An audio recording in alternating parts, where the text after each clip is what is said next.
isyarat hati.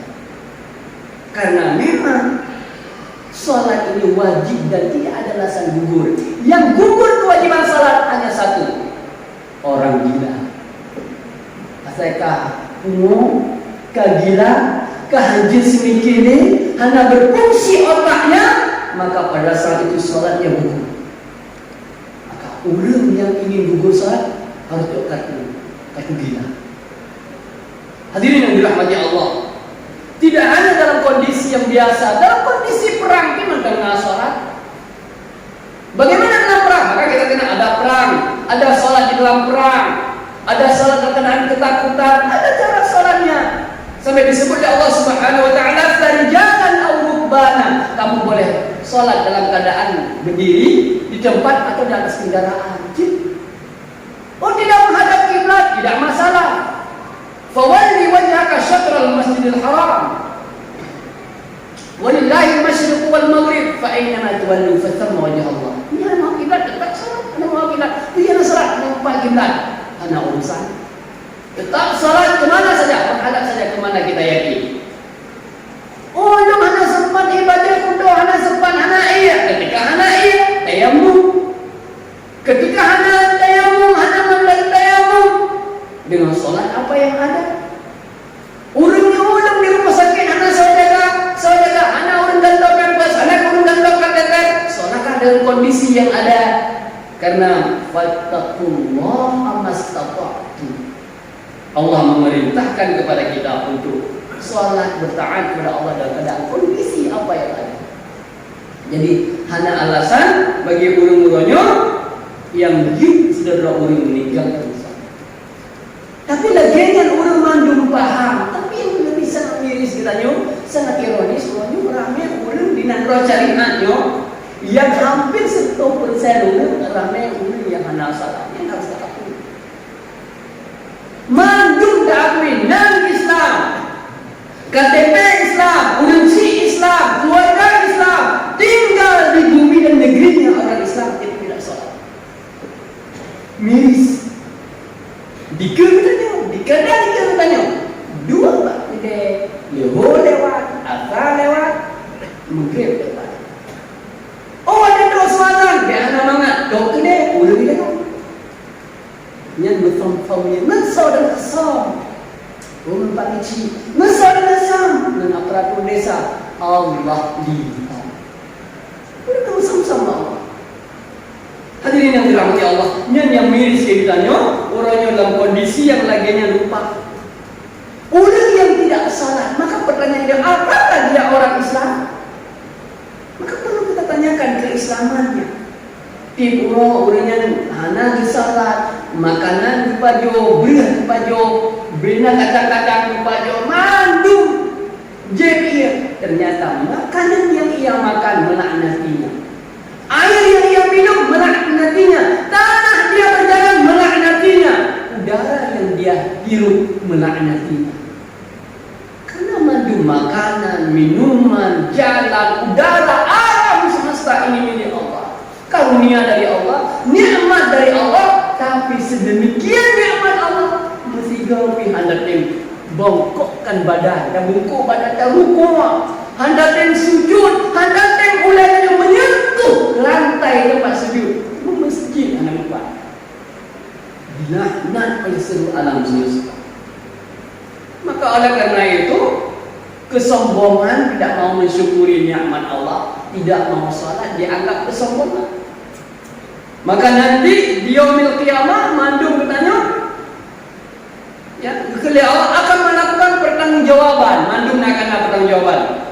Kullu nafsin bima kasabat rahina. Semua orang, apa yang telah dilakukan di atas muka bumi akan dipertanggungjawabkan.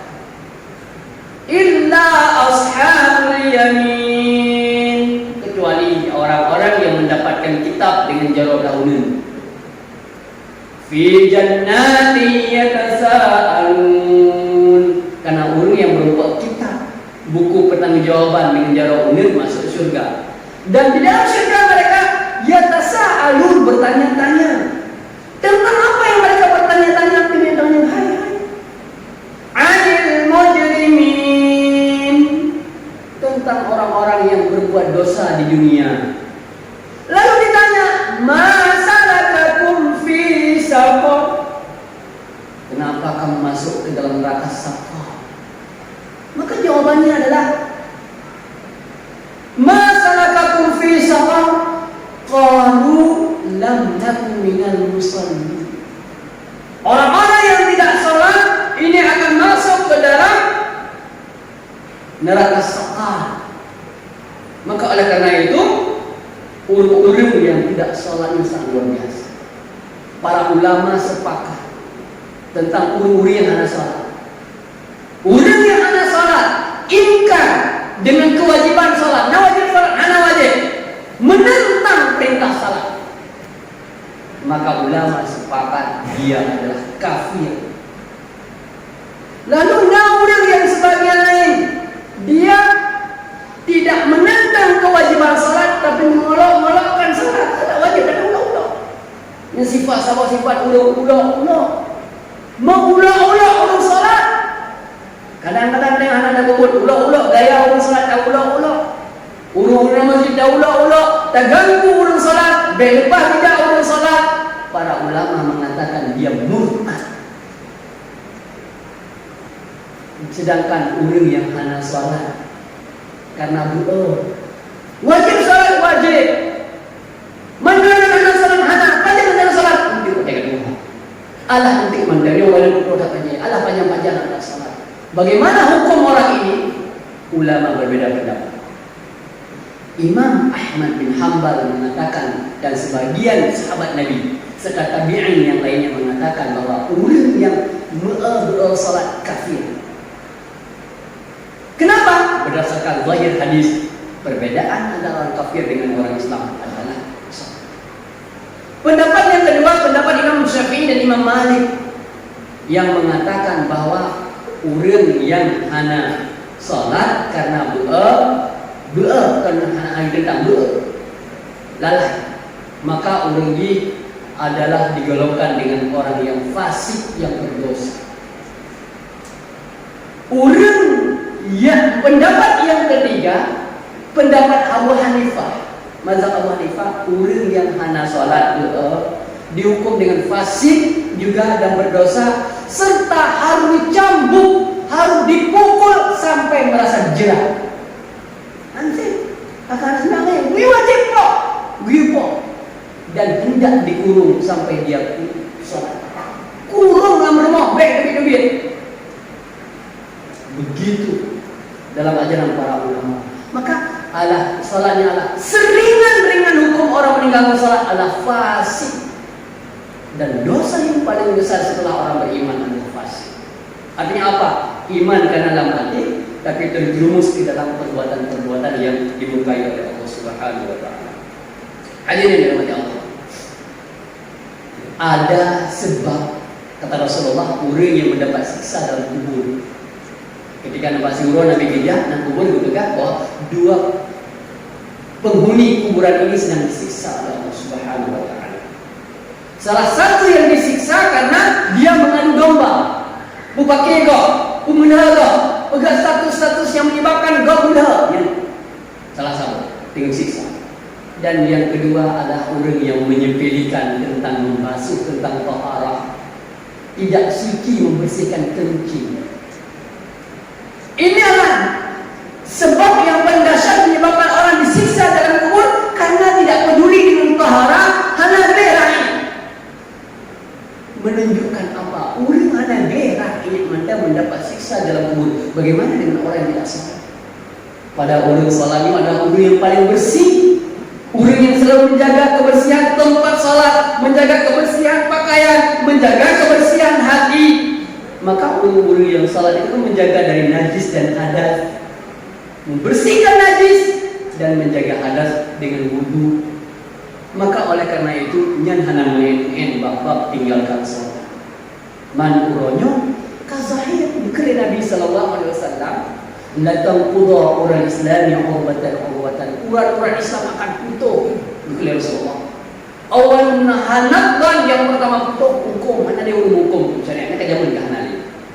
Yang terakhir yang nyaman dan yang akan putus adalah as-salah. Nya kamlai gitu. Menyebab ada mungkin itu mandu SPBU itu mandu. Islam dia. Maka ada tanggung jawab kita ni. Pertama tanggung jawabnya apa? Tanggung jawab kita yang pertama sebagai keluarga untuk memastikan keluarga kita yang sholat, tidak boleh dia lagi Nabi Muhammad Ismail alaihissalam. Wa kana ya'muru ahlahu bis-shalah, jaga salat keluarga. Maka anjir perintah bagi laki-laki memastikan anggota keluarganya sholat. Istrinya harus sholat. Imam Ahmad bin Hanbal pernah ditanya tentang istri yang tidak sholat.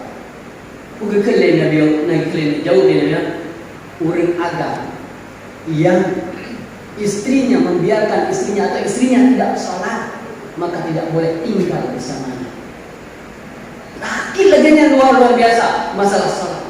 Apalagi banyak perintah sholat supaya adik yang mandap kubi-kubi 7 tahun biu perintah biu sholat, si tahun hanya sholat biu po.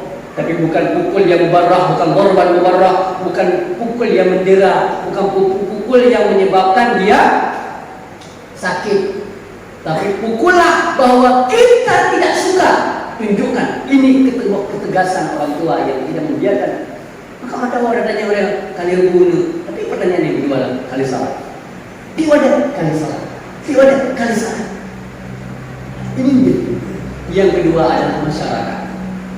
Tanya sebagai masyarakat punya tanggung jawab. Bagaimana memastikan orang salah? Maknanya apa? Beda biarkan. Jadikan standar penilaian di tengah masyarakat itu sholat. Dari pilih pici dan semayang mana?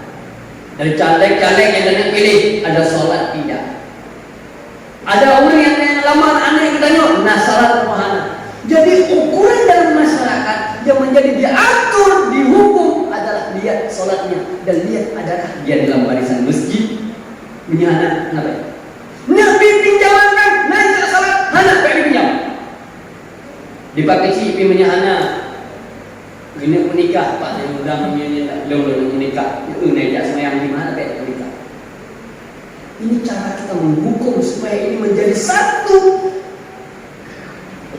proses penterbiahan lewat pembiasaan. Maka ini ada masalah. Yang sholatnya kan urusan pribadi. Anda masing-masing kubur beda-beda. Kuburnya kan beda-beda. Masing terserah. Itu masalah dulu dengan Allah. Tapi di tengah masyarakat tidak boleh dibiarkan karena pengingkaran dari seseorang azabnya itu semua. Malah oleh karena itu, mari sama-sama kita menjadi orang-orang yang mukim sholat, mendirikan sholat. Orang-orang yang meramaikan masjid, orang-orang yang kalau boleh Allah cabut nyawa kita yang tinggal sujud dulu, ucapnya mulia Allah Subhanahu Wa Taala. Kemudian anak-anak muda dikenal hadis sab'atan yuzilluhumullahu fi zilli yawma la zilla illa dzilluh. Ada 7 golongan yang mendapat perlindungan Allah. Salah satu adalah asy-syabab alladzi nasya'a fi ibadatillah atau ar-rajul qalbuhu mu'allaqun bil masajid. Orang yang mengikat ke masjid, hukuman ke masjid, hadir jiwah ke masjid, gejak ke masjid. Ini zaman yang jaksir hadir jiwah-jiwah ke masjid. Kenapa dia orang sakit perut jak masjid? Ada orang sakit perut. Punya anak sakit perut, ada jak masjid. Numpang WC masjid. Ada budaya tradisi. Oleh karenanya, yang kedua adalah keluarga lain. Mari kita jaga keluarga lain sebagai kepala keluarga.